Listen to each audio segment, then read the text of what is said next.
okay na yung cut ng paa ko. Oh. Flat-footed. Yan.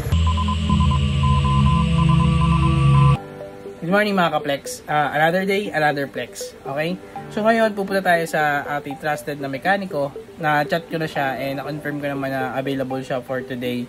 Install natin yung in-unbox natin na rear shock ng Motospeed. Okay?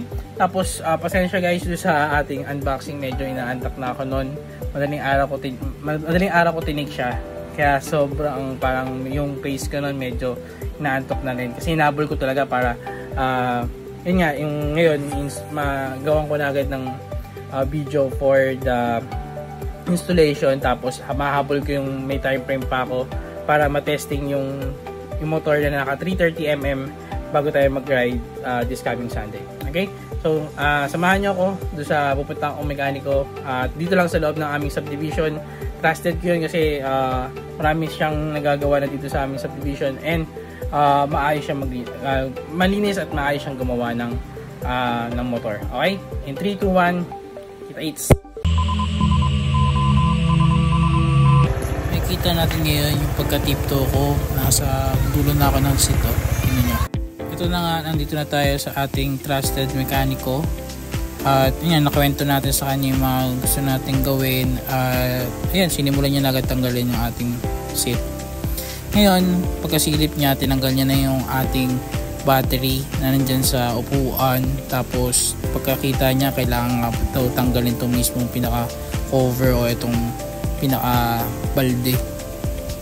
Then, pagkatanggal niya ng mga screw sa balde natin, tinanggal na rin niya yung ating upuan, yung mismong upuan natin. And, dito, nakita niya na marami na mga tatanggaling screw. Isa pa sa mga napansin niya dito sa ating ATR 160, yung mga play rings niya kailangan isa-isang tanggalin talaga para mahugot natin yung mismong balde o yung cover dun sa ating upuan. Ayan, tinatanggal niya na.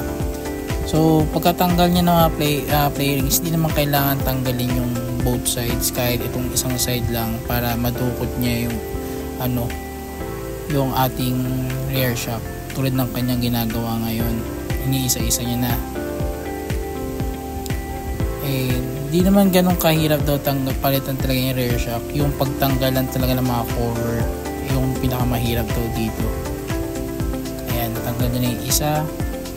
Ayan, ito na yung kabilang tatanggalin naman niya.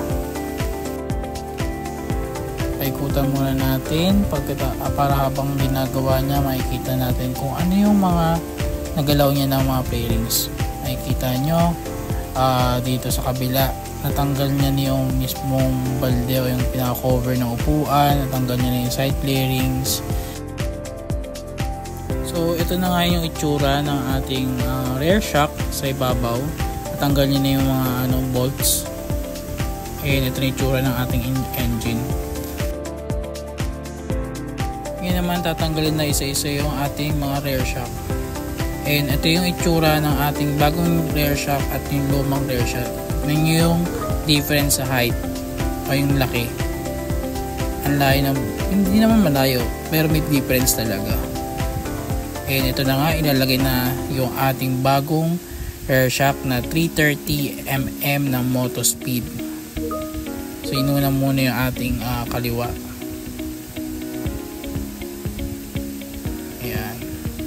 So after nitong kaliwa, syempre yung kanan naman yung ilalagay natin. Hihigpitin lang yung muna ito, tapos ilagay na yung kabila. Ito na nga, so ilalagay na yung ating rear shock sa kanan. Since hihigpitan na lang naman to, tapos ibabalik na yung play rings, yung cover and everything. Medyo nahirapan lang dito dahil na yung tambucho medyo tumatama dun sa rear shock, pero okay naman. So after ito, uwi na tayo, okay?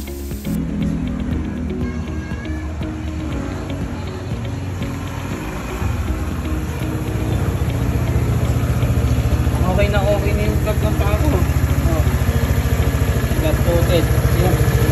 Basta nandito sa side ng ng nakabante. Flat-footed na. So pag umupo ako sa rider side, medyo tikto na lang, konti na lang. Ayan,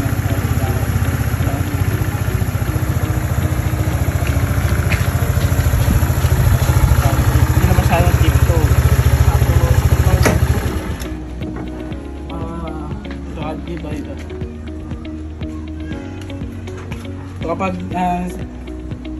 yun natin yung side, hindi na siya masyadong nakatabingi. Okay na yung ano niya, pagka side stand niya. Tapos kapag center stand, yun siya. Pag center stand, kayang-kaya na siya. Dati kapag naka-center stand, hindi siya kayang hindi siya kaya. Ayan, oh. Kaya na. Dati hirap. Pag center stand, tip-toe na tip-toe.